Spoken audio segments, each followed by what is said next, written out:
sehat walafiat, tetap semangat. Saya Sunarif bersama dengan Bung Rocky Gerung dari Rocky Gerung Official Forum News Network. Ketua Harian Partai Gerindra nih, Bung Rocky, yakni Sufmi Dasko Ahmad menyatakan partainya belum menyiapkan posisi untuk Jokowi dan mengaku belum tahu apakah Jokowi itu ingin masuk Gerindra atau ada rencana lain. Spekulasi bahwa Jokowi ingin bergabung dengan Gerindra itu muncul setelah dia dipecat dan dia dan keluarganya maksud saya dipecat PDIP. Dan kemudian tiba-tiba saja Jokowi itu menemui Prabowo di rumah pribadinya di Jalan Kertanegara. Ya pada waktu itu alasannya Jokowi katanya dia ada di Jakarta dan diundang oleh Pak Prabowo makan ke rumahnya, ya akhirnya dia datang gitu. Dan selesai pertemuan itu ketika ditanya oleh wartawan apakah Jokowi itu akan masuk Gerindra, ya Prabowo menyatakan bahwa ya Gerindra itu sebagai partai yang terbuka gitu. Dia tentu akan senang kalau Pak Jokowi bergabung ke Gerindra.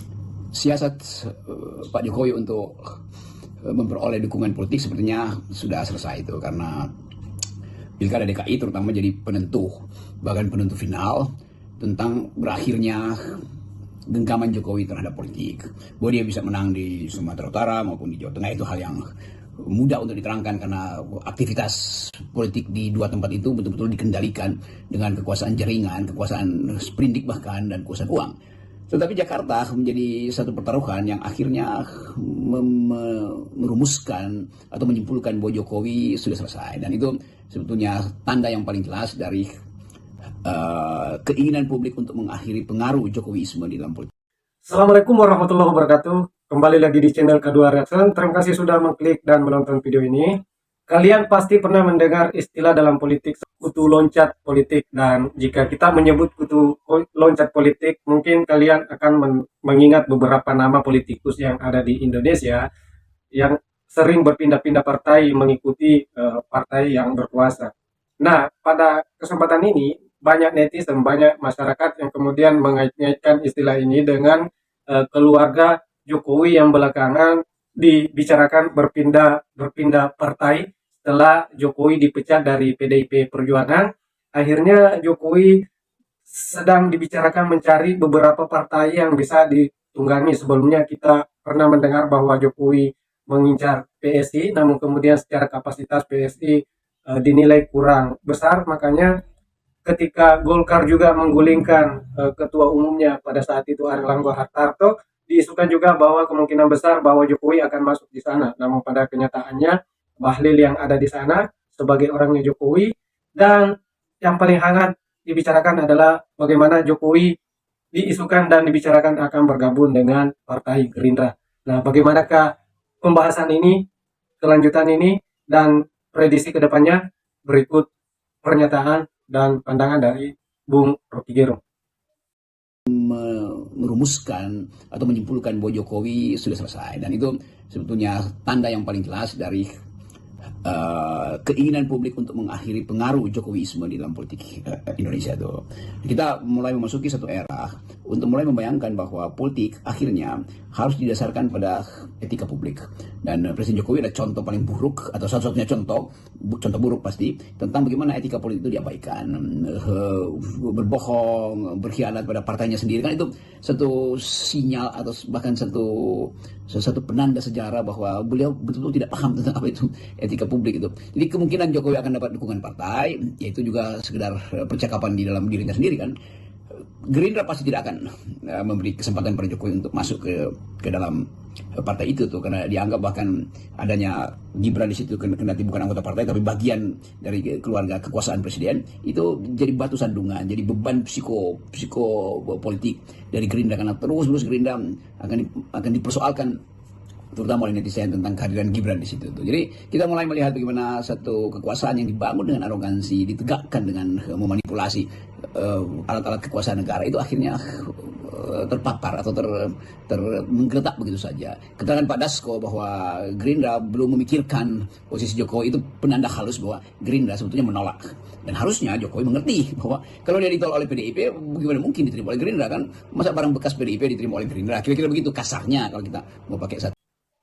Oke, dengan kekalahan Jokowi dan kawan-kawan di pertarungan Pilkada DKI Jakarta itu sebenarnya menunjukkan bahwa kekuatan politik Jokowi sedang melemah, di mana meskipun sudah bekerja sama dengan penguasa, dengan partai-partai besar, tapi pada akhirnya di Jakarta sebagai miniatur politik Indonesia itu beliau tumbang di sana ya, meskipun kita tahu bahwa Jokowi bisa menang di Sumatera Utara dan Jawa Tengah, tapi pada prinsipnya orang akan berfokus pada pilkada di DKI Jakarta. Sebagaimana kita ketahui beberapa tahun belakangan bahwa siapapun pemenang di Jakarta itu potensinya untuk memenangkan politik Indonesia sangat besar. Dan ini dinilai oleh Rocky Gerung bahwa kekalahan Jokowi dan kawan-kawan di Jakarta itu menunjukkan bahwa eh, kekuatan politik dari Jokowi ini memang sedang tidak baik-baik saja. Spekulasi tentang kemana Jokowi akan berlabuh dan sebagainya itu ya kan ini menarik karena orang kemudian mulai mengkalkulasi bagaimana masa depan hubungan Jokowi dengan Mega atau mungkin lebih tepatnya itu persaingan Jokowi Mega itu menjadi lebih menarik setelah Pramono Rano yang diusung PDIP memenangkan Pilkada Jakarta. Kemenangan di Jakarta tentu membuat posisi PDIP itu lebih pede kendati mereka dikalahkan di Jawa Tengah dan Sumut. Ingat Jakarta ini adalah posisinya sangat strategis. Di dalam setting politik yang lebih strategis kita mesti membaca kemenangan Pramono Anung terhadap Ridwan Kamil itu bukan kemenangan di dalam pertandingan Gubernur Jakarta, tapi kemenangan PDIP terhadap Jokowi, kan begitu cara melihatnya tuh. Jadi kalau kita tempatkan itu dalam perspektif tadi, itu persaingan antara Megawati dan Jokowi, itu artinya Megawati memenangkan persaingan itu. Dan apa akibatnya? Ya akibatnya ini jadi vitamin bagi PDIP untuk meneruskan semacam upaya mempersoalkan seluruh kejahatan politik Presiden Jokowi selama 10 tahun atau dalam 3-4 tahun terakhir ini, terutama terhadap PDIP, lalu terhadap konstitusi, lalu terhadap negara. Jadi kemenangan Pramono itu adalah kemenangan dari mereka yang punya rencana baik untuk membongkar kembali mengapa Presiden Jokowi yang dipilih oleh rakyat selama 10 tahun akhirnya mengkhianati rakyat, mengkhianati partainya sendiri. Jadi kita lihat sekarang bahwa Pramono dan Rano itu simbol baru untuk memulai satu proses mempersoalkan secara hukum posisi Jokowi selama dia pemerintah itu, atau paling tidak terhadap PDIP. Dan kemungkinan itu bisa dibawa di dalam sidang-sidang parlemen, lalu dimulai diperiksa kebijakan mana sebetulnya yang menyebabkan disparitas ekonomi selama Presiden Jokowi memimpin itu jeblok. Kalau itu salah kebijakan nggak ada soal, tapi kalau itu di dalamnya ada unsur-unsur kriminal, yaitu penyogokan atau memanipulasi angka atau menyodorkan eksklusivisme pada satu kelompok, kan itu juga problem yang menyebabkan kita sebagai rakyat itu merasa bahwa pajak kita itu dimanipulasi oleh Jokowi, bahwa anggaran yang seharusnya menghasilkan kesejahteraan justru menimbulkan disparitas. Kan semua itu juga adalah problem ketika Jokowi memerintah. Kita mau lihat itu, dan kesempatan itu terbuka hari ini dengan menangnya Pramono Anung dan Rano Karno terhadap Ridwan Kamil dan Suswono. Itu artinya menangnya mereka yang menginginkan kejujuran dalam politik dan mereka yang memakai politik sebagai alat memanipulasi. Kan itu intinya.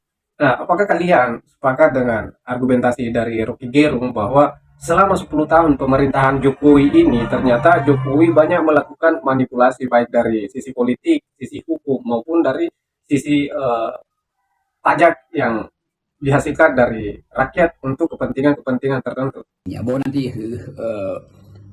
grupnya atau Gerindra yang membackup Ridwan Kamil akan bawa ke Mahkamah Konstitusi, ya itu persoalan hukum biasa itu. Tetapi isu yang lebih mendasar adalah PDIP memenangkan satu era di mana kelegaan kemudian muncul bahwa Jokowi akhirnya gagal untuk menggenggam politik Jakarta. Dan politik Jakarta adalah ukuran untuk semua politik yang lain, karena Jakarta bukan sekedar pusat politik dan bisnis, tapi pusat akal sehat dan pusat penilaian etis terhadap kekuasaan Jokowi yang penuh dengan kebohongan. Nah, apakah kawan-kawan semua sepakat bahwa pertarungan di Pilkada DKI Jakarta antara Pramono dengan Rano Karno dan Ridwan Kamil Suswono itu sebenarnya jika dilihat secara menyeluruh itu adalah pertarungannya antara PDIP dengan Jokowi, dan sebagai mana dikatakan oleh Rocky Gerung bahwa Pilkada di DKI ini bisa dilihat sebagai kemenangan PDIP Megawati melawan Jokowi. Kalau Jokowi nggak bergabung dengan Gerindra dan di Golkar seperti yang saya dengar itu kalau ada penolakan yang sangat tinggi kalau sampai Jokowi dan Gibran gabung ke Golkar. Sementara rencana deklarasi Projo sebagai parpol itu ditunda, kemudian pernyataan Jokowi bahwa partainya perorangan, ini kan ketika ditanya seperti itu ya, partainya itu adalah perorangan, menunjukkan Jokowi itu sekarang yang mulai ditinggalkan ya, dia mulai sendirian. Kan pertanyaan terakhir adalah siapa yang membela Jokowi? Apakah jelas tidak ada lagi tokoh politik yang ingin menyelamatkan Jokowi kan. Apakah Gerindra ingin membela Jokowi? Ya tidak mungkin. Gerindra punya perencanaan politik ke 2029. Gerindra tentu punya cara yang sifatnya taktis untuk berselancar di tengah-tengah guncangan politik hari-hari ini. Kan itu yang memungkinkan Gerindra terus-menerus untuk mengucapkan bahwa Presiden Prabowo sudah memutuskan untuk pro rakyat. Presiden Prabowo akan mengevaluasi ulang Omnibus Law. Presiden Prabowo akan memikirkan kembali soal IKN atau bahkan diminta untuk memikirkan kembali soal PIK 2 itu. Jadi kalau kita lihat dari segi isu politik hari ini, Aguan misalnya, Pak Aguan itu juga bahkan secara terang-terangan menyodorkan problem bahwa dia dipaksa oleh Jokowi. Nah sekarang nggak mungkin lagi dipaksa tuh. Jadi kita tidak lagi melihat ada elite baik dari segi bisnis maupun politik yang akan berupaya untuk memberi kesempatan pada Jokowi untuk mencari rasa aman atau paling nggak rasa nyaman di partai-partai politik. Kan nggak ada lagi isu itu. Jadi kalau Jokowi mondar-mandir nanti cari cara untuk makan siang, cari cara untuk ketemu pers, itu artinya semacam upaya yang sia-sia sebetulnya. Kita harus terangkan itu. Ya, sebagaimana saya katakan di awal bahwa meskipun Jokowi sudah berusaha untuk menduduki posisi penting dalam partai yang diincarnya, sebagaimana di PSI, tapi kemudian batal gara-gara di PSI dianggap kurang besar, kemudian beralih kepada Golkar meskipun berhasil mendudukan Bahlil di sana, tapi pada kenyataannya petinggi-petinggi dan senior-senior Golkar menolak untuk menerima Jokowi berada dalam struktur kepengurusan Partai Golkar. Nah, ketika belakangan dipecat oleh PDIP, kemudian Projo batal jadi partai, itu kemudian semakin melemahkan, menunjukkan bahwa kekuatan Jokowi secara perlahan akan terkikis. Tidak ada kekuasaan yang bisa melanggengkan diri sepenuh-penuhnya. Itu barusan terjadi di Suriah itu, anaknya diktator Suriah yang bertahun-tahun itu, saat itu Hafiz siapa namanya itu Bashar Assad itu akhirnya didongkel justru oleh kelompok yang ada di dalam pemerintahnya sendiri kan. Itu satu penanda bahwa ada daya tahan yang thresholdnya bisa pecah kalau kekuasaan itu terlalu pong lah itu. Dan kita nggak perlu belajar dari Suriah, kita belajar dari dalam negeri sendiri betapa seseorang yang berupaya untuk melanggengkan kekuasaan akhirnya jadi luntang-lantung tuh, ngundang segala macam tokoh yang seolah-olah disponsor dia, lalu tokoh-tokoh ini yang saya maksud bupati dan wali kota atau gubernur yang baru terpilih karena dukungan Jokowi, lalu datang ke seolah untuk mengucapkan terima kasih. Tapi kita bisa lihat tuh bagaimana wajahnya itu sebetulnya wajah yang tidak tulus tuh, karena menganggap oke, terus sementara ya biarlah karena Jokowi kira-kira masih ingin dihibur tuh. Tapi hiburan itu pasti lambat laun akan berakhir dimakan oleh suasana politik, dimakan oleh realitas ekonomi. Jadi Pak Jokowi harus siap-siap justru untuk secara legam mengatakan ya saya memang udah selesai. Nah, kalau kita kaitkan dengan kemenangan PDIP di Jakarta, Bung Rocky, seberapa signifikan dampaknya ini pada posisi Gibran? Ya benar, impact dari merenggangnya genggaman Jokowi pada politik Jakarta itu petunjuk bahwa sebetulnya impact itu atau itu berakibat pada melemahnya kedudukan Pak Wapres yang adalah anak presiden di dalam konstelasi politik. Kan itu satu paket aja kan. Kan Gibran itu diperkuat kedudukannya sebagai skrup oleh obeng yang namanya Jokowi itu. Nah sekarang obengnya patah, itu artinya skrupnya itu tidak bisa dikencangkan lagi. Kira-kira begitu metafornya tuh. Nah saya ingin menerangkan bahwa kondisi wakil presiden akan selalu ada di dalam kecemasan karena tidak punya lagi backup atau backing, yaitu bapaknya sendiri itu. Dan menuju 2009 itu banyak orang yang melihat peluang setiap partai pada akhirnya akan berpikir untuk mengkader dirinya sendiri supaya ada peluang untuk berkompetisi di 2009. Sementara Gibran ya sebagai wakil presiden itu adalah fungsi seremonial aja, tidak punya kapasitas untuk memungkinkan dia beredar secara real di dalam politik. Saya sebut beredar secara real, kan yang sekarang beredar secara tidak real. Kan beredar hanya dengan membagi-bagi hadiah, mondar-mandir di tempat-tempat yang ada bencana, padahal itu sebetulnya bukan fungsi dia tuh, kan fungsi dia mestinya membantu presiden mengkonsepkan banyak hal, tapi kemampuan itu juga nggak ada. Jadi Gibran atau Pak Wapres ini, Pak Gibran ini sudah juga mengalami fatigue yang sama, political fatigue, kelelahan politik. Karena mau di backup dengan cara apapun, dia hanya bergantung pada tim yang disodorkan oleh bapaknya untuk membuat Pak Gibran ini selalu ada di depan kamera. Nah pertanyaannya, berapa banyak event yang harus dihadiri oleh Gibran supaya namanya melambung terus? Kan nggak ada kan? Event apa? Masa setiap hari ada event peresmian atau setiap hari nunggu banjir untuk didatangi? Kan bukan itu pandangan publik terhadap wakil presiden. Jadi justru makin saudara Gibran itu melengkapi dirinya dengan kamera-kamera palsu, maka semakin rakyat Indonesia menganggap bahwa ini sebetulnya upaya untuk menegakkan benang basah. Jadi saya kira itu masalah kita di sini. Begitu sang ayah kehilangan genggaman, demikian juga anaknya. Jadi skrupnya Gibran itu akhirnya makin longgar karena obeng Jokowi itu patah. Kira-kira begitu metafornya. Oke kawan-kawan penonton semua, itu tadi pembahasan dari Rocky Gerung tentang bagaimana situasi politik Jokowi dalam mengejar dan berusaha untuk mendapatkan tempat duduk di partai-partai besar. Begitupun ketika dia berusaha untuk mendirikan partai sendiri yang kemudian batal untuk dideklarasikan. Apakah kalian sepakat bahwa ini adalah tanda-tanda atau sesuatu yang menunjukkan bahwa memang era Jokowi akan berakhir, kekuatan Jokowi semakin melemah dengan mengambil sampel di Pilkada DKI Jakarta? Sebagaimana kita ketahui bahwa yang bertarung di balik layar di sana adalah PDIP, dalam hal ini Megawati, melawan dengan Jokowi bersama Prabowo.